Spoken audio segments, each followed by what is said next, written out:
pag nakaintindi ang bawat isa. Ano po, Amen. Amen. And I would like also to acknowledge the presence of Sister Joyce.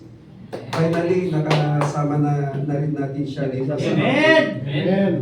Una-una po sa lahat, blessed morning to all of you. Morning, Pa. Morning. Ang aking babahagi sa inyo ngayon, mga kapatid, is the curiosity that leads to sin.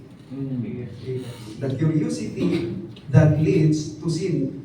O sa Tagalog, ang pagkausyoso o ang pagkamausisa na humahantong sa kasalanan. Okay, nais ko muna Ang mga marites. nais ko muna magsitayo kayong lahat. Tayo muna ay mananalangin. Panginoong Diyos, Banal na Ama, maraming salamat po muli sa isang pagkakataon na kami po ay magkaroon ng fellowship sa bawat isa. Mapapurihan po, Panginoong Diyos, makinig ng iyong mga salita. Maraming salamat po, Panginoong Diyos, sa iyong kabutihan, pagmamahal sa bawat isa sa amin. Sa mga sandali ito, Panginoong Diyos, hipuin mo po ang puso ng bawat isa upang iyong mga salita ay tumimo dito at magkaroon kami ng kalakasan upang may apply ito sa aming mga buhay. Maraming salamat, Panginoong Diyos, nawa ikaw po siyang makita, ikaw po siyang mapakinggan sa pamamagitan ko.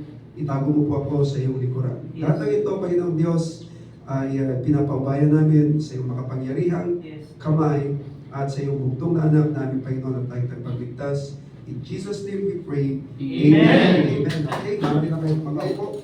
Inuulit ko ang pamagat ng aking babahagi sa inyo ngayon is the curiosity that leads to sin. O ang pagkausyoso o pagkamausisa na humahantong sa kasalanan. Nais kong basahin sa inyo ang Genesis chapter 3 verses 1 to 6. Sundan nyo na lamang po sa ating screen. Genesis chapter 3 verses 1 to 6. Sabi dito, ang ahas ang pinakatuso sa lahat ng hayop na nilikha ng Panginoong Diyos.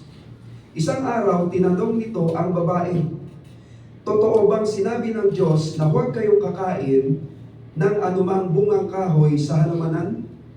Sumagot ang babae, maaari namin kainin ang anumang bunga sa halamanan. Huwag lamang ang bunga ng puno na nasa gitna niyon. Sinabi ng Diyos na huwag namin kakainin ni hihipuin man ang bunga nito. Kung kami raw ay kakain nito, mamamatay kami. Ngunit, sinabi ng ahas, hindi totoo yan. Hindi kayo mamamatay. Sinabi lang iyan ng Diyos sapagkat alam niyang kung kakain kayo ng bunga niyon, ay makakaunawa kayo.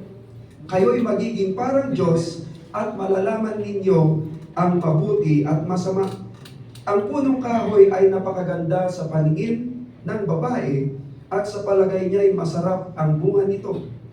Naisip din niya na kahanga-hanga ang maging marunong kaya't pumitas siya ng bunga at kumain nito. Binigyan niya ang kanyang asawa at kumain din ito. Siguro very familiar itong story na ito sa atin. Ano po mga kapatid? Doon pang mga bata tayo, doon po sa tinatawag na VBS, Vacation Bible School. Kinikwento na po ito po. Ngayon, meron akong katanungan mga kapatid. At malayo pong sumagot ang bawat isa. Ito po yung aking katanungan. Paano nagkakasala ang isang tao? Gumagitan ng kanyang isip. Isip, okay? Salita at sa gawain, kompleto na. Amen? So, nagkakasala ang isang tao sa pamamagitan ng salita, agree. Nagkakasala ang isang tao sa pamamagitan ng gawa. Nagkakasala ang isang tao sa pamamagitan ng isip. Pero meron pang isa. Ano yung isa? Nagkakasala ang isang tao sa pamamagitan ng curiosity. Ano po sa Tagalog ang curiosity? Oh?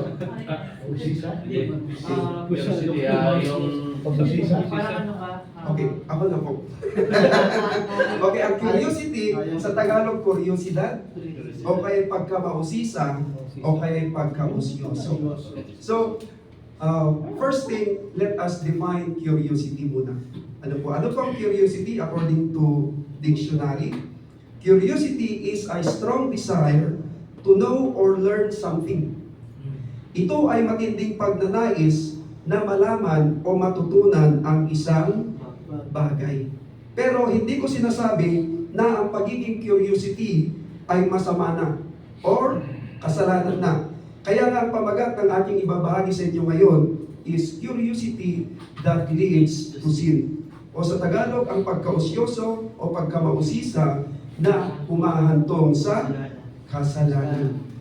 Ngayon, titignan natin or ano ang utos ng Diyos sa ating mga talata. O ano ang unang commandment ng Diyos kay Adan. Sinasabi ng iba doon daw sa Genesis chapter 1 verse 28 na sinabi ng Diyos kay Adan at Eva, kayo'y magpalaanakin, kayo'y magpakarami at kalatan ninyo ang lupa. Pero hindi yun mga kapatid. Makikita natin ang unang commandment ng Diyos kay Adan ay sa Genesis chapter 2 verses 16 to 17. And it says, "And the Lord God commanded the man, saying, From any tree of the garden you may eat freely, but from the tree of the knowledge of good and evil you shall not eat. For in that day you eat from it, you shall surely die." Dito rin sa ating main text sa Genesis chapter 3 verses 2 to 3, sabi dito, sumagot ang babae. Sabi niya sa ahas, "Maaari namin kainin ang anumang bunga sa halamanan. Huwag lamang ang bunga ng puno na nasa gitna niyon." Sinabi ng Diyos na huwag namin kakainin, ni hihipuin man ang bunga nito. Kung kami raw ay kakain nito, mamamatay kami. So, ano ang kauna-unahang commandment ng Diyos kay Adan? At itinuro niya ito sa kanyang asawang si Eva. Ano? Huwag lamang kumain ng bunga ng puno na nasa gitna ng halamanan o ng Garden of Eden. Ang puno na tinatawag na the tree of the knowledge of good and evil. At ito ang kauna-unahang commandment na sinuway ng tao. Maalala ko noon, nung mga bata pa kami, napaniwala kami na mansanas daw yung bunga na yun. Pero wala namang binanggit sa Bible kung ano yun. Ang utos ng Diyos kina Adan ay hindi nilayon or not intended para tuksuhin o i-challenge sila.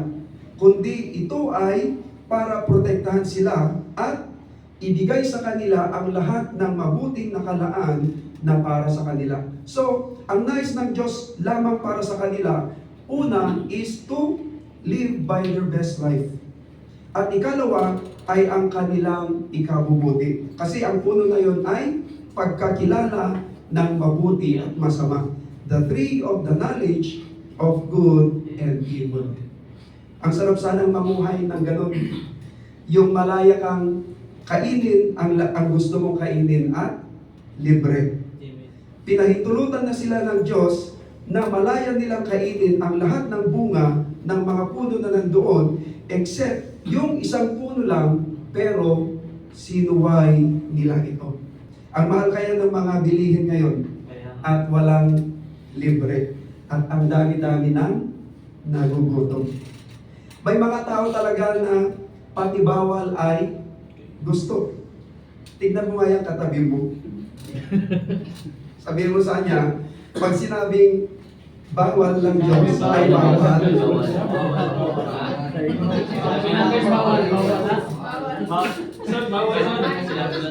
Kasi masarap ko yung bawal. Praise the Lord. Mas marami na nga yung hindi bawal, pati ba naman yung ipinagbabawal na kaisa-isa ay ginawa pa rin. Ano po? So, sa ngayon, halimbawa mga kapatid, kapag sinabing huwag ka nang manligaw kasi may asawa ka na, yan ay bawal kasi kumipid ka na eh. O huwag ka nang magpaligaw, makipag-chat o makipag-flirt sa iba kasi may asawa ka na. Yan din ay bawal. At huwag na rin pumatol pa sa may asawa na. You're just wasting your time. Paano isasagawa ng Diyos yung mabuting plano niya para sa'yo? O paano darating yung taong inilaan ng Diyos para sa'yo kasi sa iba ka na nakafocus? And at the end, ikaw din ang kawawa. Dahil sa tingin mo ba, magiging maayos ang relationships niyo? Huwag mong hahayaan na gawin ka lang isang option ng isang tao. Anyway, let us go back to our our topic. Okay? Tingnan natin ang pandaraya ng ahas sa tao.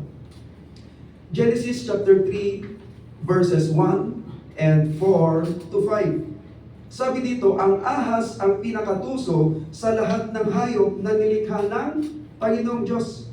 Isang araw, tinanong nito ang babae, totoo bang sinabi ng Diyos na huwag kayong kakain ng anumang bungang kahoy sa halamanan? Verse 4, ngunit sinabi ng ahas, hindi totoo yan. Hindi kayo mamamatay. Sinabi lang yan ng Diyos sapagkat alam niya kung kakain kayo ng bunga niyon ay makakaunawa kayo. Kayo'y magiging parang Diyos at malalaman ninyo ang mabuti at masama. Makikita natin, ang trabaho ng ahas ay mandaya or manukso. Okay? Mandaya or manukso ng tao ng Diyos sa pamamagitan ng pag-twist o pagbaliktad sa salita ng Diyos. Anong sabi ni Eva sa verse 3? Kung sila raw ay kakain ng bunga ng kahoy na ipinagbabawal, mamamatay sila, sabi ng Diyos. Pero anong sabi ng ahas? Hindi totoo yan. Hindi kayo mamamatay. Noong kumain ba sila, Eva at Adan, ng bunga ng kahoy na ipinagbabawal ng Diyos na kainin, ay namatay ba sila? Di ba hindi sila namatay agad? Pero nagkaroon na ng kamatayan yung dating walang kamatayan sana. Napalayas nga sila doon sa Garden of Eden. At mamaya, titignan pa natin na may namamatay sa kanila. Okay? So, itinampok o binigyan diin ng ahas ang mga pakinabang ng kasalanan. The snake highlighted the benefits of sin. Tignan natin, Genesis chapter 3 verse 5. Sabi ng ahas, sinabi lang iyan ng Diyos sapagkat alam niyang kung kakain kayo ng bunga niyon ay makakaunawa kayo. Kayo'y magiging parang Diyos at malalaman ninyo ang mabuti at masama. So ano-ano po yung mga pakinabang ng kasalanan or the benefits of sin? Una is makakaunawa kayo. Pangalawa, kayo'y magiging parang Diyos. Pangatlo, malalaman ninyo ang mabuti at masama. Parang napakagandang pakinggan. Ano po mga kapatid? Pero pagdating na ng verse 6, nagkaroon ng curiosity si Eva. Ang kasi kahulugan ng curiosity is interest. Kumbaga, naging interesado siya. At ano sa Tagalog ang curiosity? Kuryosidad, pagkamausisa, o pagka-usyoso. Nagkaroon ng curiosity si Eva nang sinabi sa kanya ng ahas ang benefits of sin. Balikan nga natin kung ano ang ibig sabihin ng curiosity. Ano po yung curiosity sa dictionary? A strong desire to know or learn something. Ito ay matinding pagnanais na malaman o matutunan ang isang bagay. Dahil dito, tumingin ulit si Eva sa bunga ng punong kahoy ng pagkakilala ng mabuti at masama. Ito ay napakaganda sa kanyang paningin at sa palagay niya ay masarap ang bunga nito. Naisip din ni Eva na kahanga-hanga ang maging katulad ng Diyos at maging marunong. So, nabuo ng ahas ang pagiging curiosity ni Eva. Kaya anong ginawa ni Eva? Di ba tayo pag sinasabi natin, curious talaga ako. Di ba gusto talaga natin malaman yung isang bagay. So, nabuo ng ahas ang pagiging curiosity ni Eva. Kaya anong ginawa ni Eva? Siya ay pumitas ng bunga ng punong kahoy ng pagkakilala ng mabuti at masama at kumain nito. at binigyan pa niya ang kanyang asawa. At ito namang si Adan ay kumain din.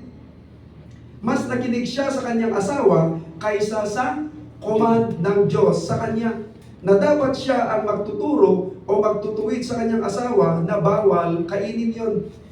Pati nga hipuin, bawal eh.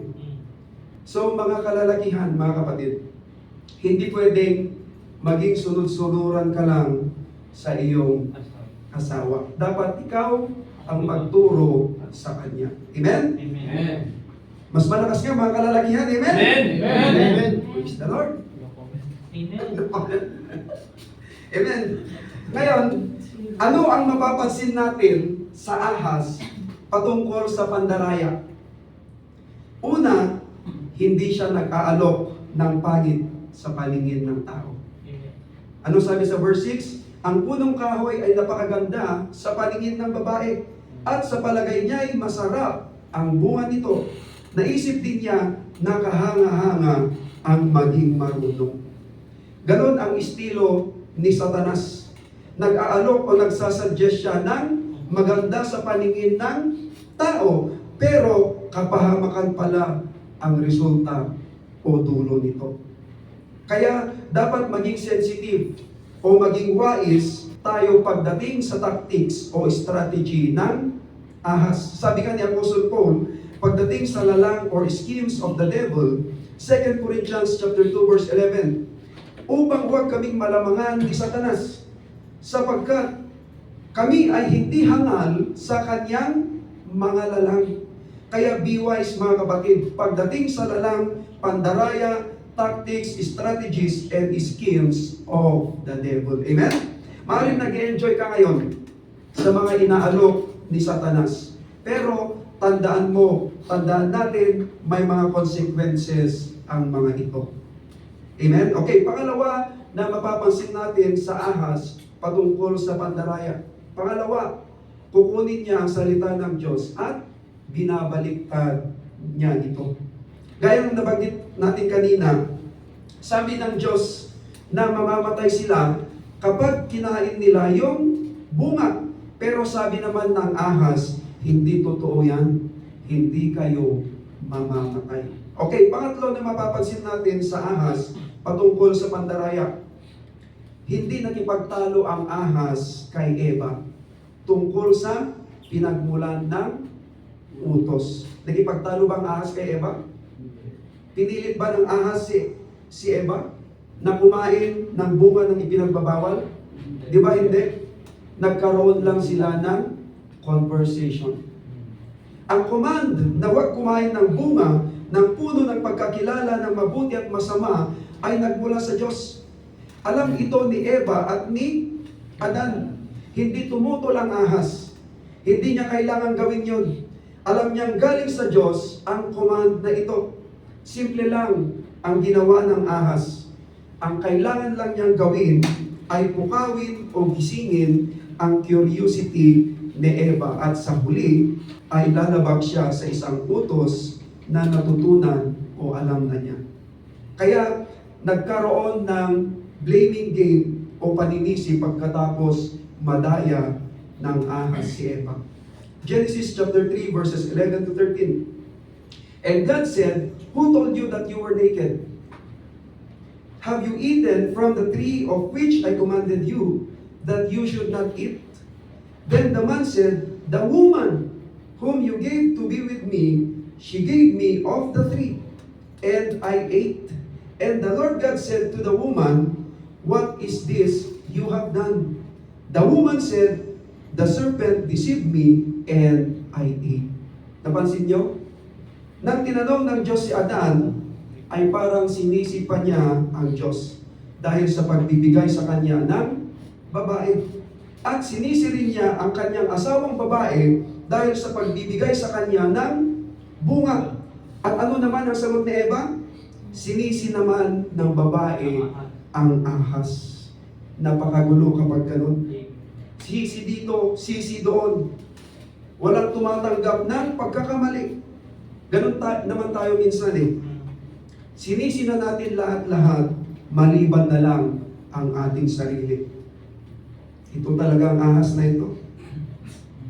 Ang pasimulo ng kaguluhan. Kasalanan. Amen. Okay, remember this mga kapatid. Ang kasalanan ay naghihiwalay ng tao at sa Diyos. Isaiah chapter 59 verse 2. Sabi dito, kundi pinapaghiwalay ng iyong mga kasamaan kayo at ang inyong Diyos. At ang inyong mga kasalanan ay siyang nagpakubli ng kanyang mukha sa inyo upang siya'y huwag makinig. Ang nagpapahiwalay ng relasyon ng tao at sa Diyos ay ang kasamaan na ginagawa ng isang tao. Kaya hindi nakikinig ang Diyos sa mga panalangin ng taong patuloy na gumagawa ng kasamaan o ng kasalanan. At ang kasalanan kapag hindi naagapan mga kapatid ay nagiging sanhi ng pagkawala ng tao ng tuluyan sa Diyos. Romans chapter 6 verse 23. Sapagkat ang kabayaran ng kasalanan ay kamatayan. Datapwat ang kaloob na walang bayad ng Diyos ay buhay na walang hanggan kay Kristo Jesus na Panginoon natin. Amen? Ang kabayaran ng kasalanan ay kamatayan. Nang kinain ni Eva at Adan ang bunga ng punong kahoy ng pagkakilala ng mabuti at masama, ay namatay ba sila?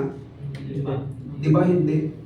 Bukod sa nagkaroon na ng kamatayan, ang dating walang kamatayan, hindi sila namatay agad. Pero may namamatay. At ano yun? Ang relasyon nila sa Diyos. Dahil sumusunod na sila sa ahas. Remember this mga kapatid. Sa tuwing sinasadya nating gumawa ng kasalanan, ay may namamatay. At iyon ay ang relasyon natin sa Diyos. Kabilang ang relasyon natin sa pamilya at sa kapwa. Dahil iba na ang ating sinusunod. Upang ma-reconcile tayo sa Diyos, ay kailangang may mamatay. And that is very costly. Mahal. Sa tuwing nagkakasala tayo, ay kailangang may mamatay. At ito ay sa pamamagitan lamang ng pagkamatay ni Kristo sa krus. Upang ma-reconcile tayo sa Diyos, kailangang mag-repent sa Panginoong Jesucristo.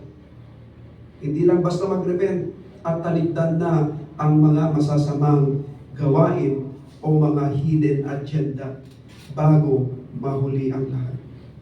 Kailangan ang patayin na natin ay ang mga makalaman o mga makamundong gawain natin. Amen? Amen. Praise the Lord. Ngayon, tignan natin, sino ang ahas? Huwag mong isipin yung kaibigan mong nang ahas sa'yo, ha? Balikan natin ang ating main text sa Genesis chapter 3 verse 1. Sabi doon, ang ahas ang pinakatuso sa lahat ng hayop na nilikha ng Panginoong Diyos. So, ang ahas ay nilikha ng Panginoong Diyos. Hindi siya basta lumitaw o umusbong lang. Unlike sa ating Diyos na walang lumikha sa Kanya dahil siya ang tanging tagapaglikha or the creator of all things. And He is the Alpha and Omega. Ano ibig sabihin? The beginning and the end.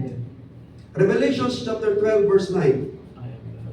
At inihagis ang malaking dragon, ang matandang ahas, ang tinatawag na Diablo at Satanas, ang dumadaya sa buong sanglibutan. Siya'y inihagis sa lupa at ang kanyang mga anghel ay inihagis na kasama niya. Siya yung ancient serpent sa Garden of Eden, called the devil, Satan, and deceiver. At mayroon din siyang mga fallen angels o masasamang anghel na kasama niyang pinalayas mula sa langit. Siya rin ang father of lies o ang ama ng kasinungalingan. At mababasa yan sa John chapter 8 verse 44.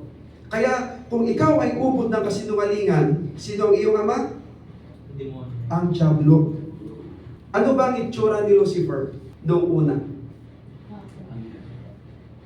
Okay, Ezekiel chapter 28 verses 12 to 17. Sabi dito, anak ng tao, panaghuyan mo ang hari sa Tiro at sabihin mo sa kanya, ganito ang sabi ng Panginoong Diyos, iyong tinatakan ang kabuuan na puno ng karunungan at sakdal sa kagandahan. Ikaw ay nasa Eden na halamanan ng Diyos. Lahat ng mahalagang bato ay iyong kasutan, ang sardio, ang topasyo, at ang diamante, ang berilo, ang onyx, at ang jaspe, ang zafiro, ang esmeralda, at ang karbungko, at ang ginto. Ang pagkayari ng iyong pandereta at iyong mga plauta ay napasayo. Sa kaarawan na ikaw ay lalangin ay nangahanda. Ikaw ang pinahirang kerubin na tumatakip at itinatag kita, na anupat ikaw ay nasa ibabaw ng banal na bundok ng Diyos. Ikaw ay nagpanhik manao sa gitna ng mga batong mahalaga. Ikaw ay sakdal sa iyong mga lakad mula sa araw na ikaw ay lalangin hanggang sa ang kalikuan ay nasumpungan sa iyo. Dahil sa karamihan ng iyong kalakal ay kanilang pinuno ang gitna mo ng pandadahas, at ikaw ay nagkasala, kaya't inihagis kitang parang dumi mula sa bundok ng Diyos, at ipinahamak kita, o tumatakip na kerubin. Mula sa gitna ng mga batong mahalaga, ang iyong puso ay nagmataas sa iyong kagandahan. Iyong ipinahamak ang iyong karunungan dahil sa iyong kaningningan. Aking inihagis ka sa lupa, aking inilagay ka sa harap ng mga hari upang kanilang masdan ka. Anong itsura ni Lucifer na si Satanas? Kerubin. Full of wisdom and perfect in beauty. Nulit ko, anong itsura ni Lucifer? Full of wisdom. Full of wisdom and perfect in beauty. Puno ng karunungan at perpekto sa kagandahan. Naglikhain pala ng Diyos ang anghel na si Lucifer ay perfect in beauty and full of wisdom. Hindi pala totoo yung itsura ni Lucifer na napapanood natin sa TV na mayroong dalawang malalaking sungay at napakapangit ang itsura. Ano po? Sinasabi dyan, perfect in beauty. Grabe, ano? Maraming nagsasabi, bakit nilikha ng Diyos si Satanas na napakasama? Pero makikita natin sa mga banal na kasulatan na si Satanas ay nilikha ng Diyos noong una na mabuti, perfect in beauty and full of wisdom.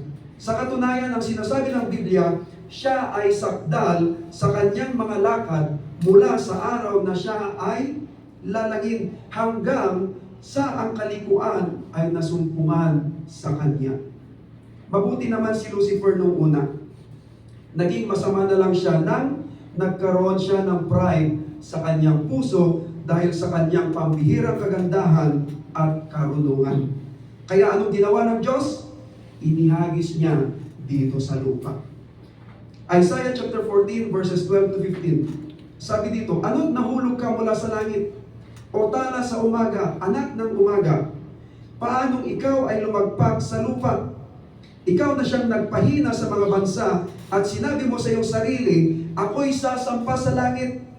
Aking itataas ang aking luklukan sa itaas ng mga bituin ng Diyos, at ako'y uupo sa bundok ng kapisanan sa mga kaduluduluhang bahagi ng hilagaan. Ako'y sasampa sa itaas ng mga kaitaasan ng mga alapaap. Ako'y magiging gaya ng kataas-taasan. Gayon may mabababa ka sa Sheol sa mga kaduluduluhang bahagi ng hukay. Makikita natin dito na hinagis o nahulog si Satanas mula sa langit dahil sa kanyang pride. Gusto niyang maging katulad ng kataas-taasang Diyos.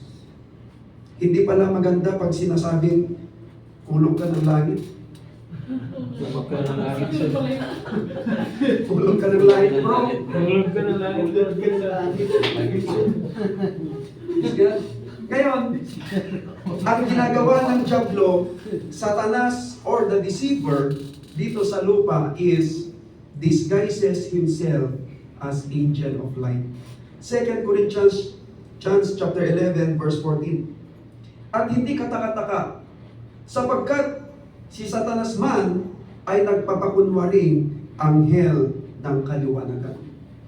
Isa pang ginagawa ng dyablo na ating kaaway is seeking someone to devour. Naghanap siya ng kanyang masisila, ng kanyang madadaya, o ng kanyang mabibiktima. 1 Peter chapter 5 verse 8, kayo'y maging mapagpigil, kayo'y maging mapagpuyat, ang inyong kalaban na dyablo na gaya ng leyong umuungal ay gumagala na humahanap ng masisila niya. Kaya, hindi maganda na isa kang Kristiyano, tapos sasabihan ka na ahas ka. Dahil mayroon kang ugaling ahas. Meaning, traitor, backfighter, hudas, nagpapanggap, nandadaya, pinanggagalingan ng gulo, mang-aagaw, sinungaling, at nagbibiktima ng mga tao. Dapat tayong magbantay, dapat tayong maging alerto, at dapat maging wise tayo mga kapatid. Kahit na alam na natin ang isang bagay na kasalanan, maaari pa rin tayong matukso na gawin ang kasalanan na yon kung sinusunod natin ang ating pagkamausisa o curiosity. Minsan, malilin lang tayo. Kapag naipakita sa atin ang mga benefits ng kasalanan, dahil ito'y mabuti at maganda sa ating paningin at mapipilitan tayong pumili. Mapapaisip tayo, ang ganda nun ah. Ang gwapo nun ah. Okay yun sa akin. Napapasaya ako. Kailangan nating magdesisyon kapag nahaharap tayo ng mga ganito sa ating buhay. Ano sinasabi ng banal na kasulatan? Labanan o layuan ang tukso.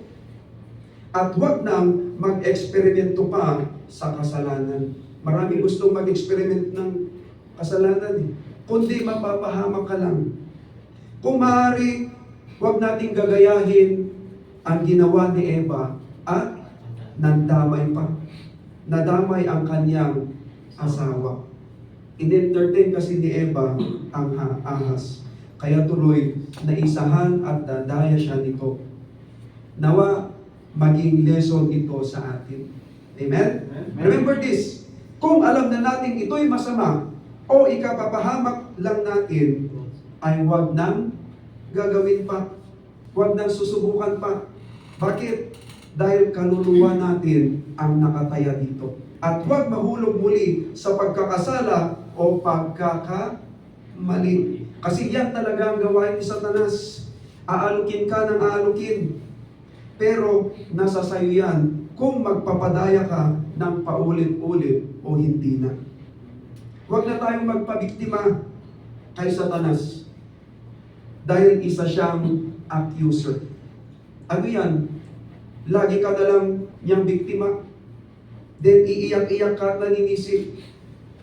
Hindi maaari mga kapatid, dahil anak ka ng kataas-taasang Diyos. Amen? At isa pa, binigyan tayo ng Panginoong Hesus ng authority o kapangyarihan. Dapat gamitin natin ito. Dapat i-apply natin ang mga natututunan natin na mga salita ng Diyos na napapakinggan natin dito sa ating simbahan. Last Friday, napag-usapan natin yung authority of the believer. Dapat si Satanas ang aapak-apakan natin. Hindi siya ang nangingibabaw sa atin. Amen? Kung alam natin kung ano ang tama, gawin ito. Huwag sadyaing lumabag sa batas ng Diyos upang makakuha lang ng kaunting makamundong benepisyo. Temporary benefits. Sabi nila, narinig ko kanina kay Ate Han, sabi nila masarap daw ang bawal. Pero hindi totoo yun mga kapatid. Lahat na ginagawa natin ay may consequences. At anong sabi ng Biblia? Ang kabayaran ng kasalanan ay kamatayan. Kamatayan sa spiritual, and that is totally separation from God. Kung ikaw man ay nakagawa ng hindi maganda, wala kang ibang sisisihin kundi ang sarili mo dahil sa gawain mo.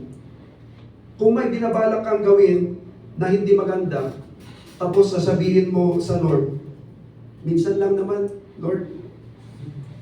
Ngayon lang naman to, Lord. Baka yung gagawin mong isang decision na yan, it will ruin your whole life. Or maybe, it will destroy your family at yung family ng tao. And yung isang decision na yan, you will have the biggest regret in your life. Kaya, be careful sa ating mga gagawing mga decisions in life. Amen? Matutong humingi ng totoong kapatawaran at huwag nang i-entertain pa si Satanas.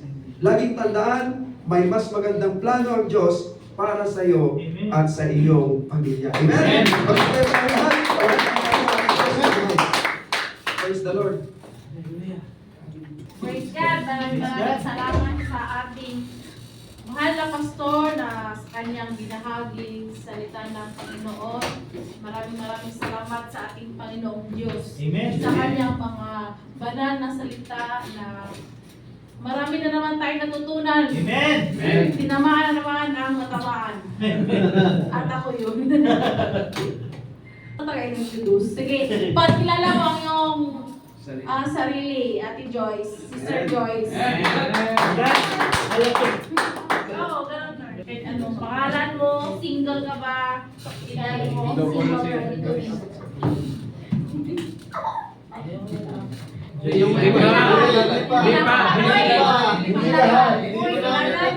Sino ka ba? Grabe sila. Sino ka? Uy, Okay, ako si Joyce May Ridwan. Amen.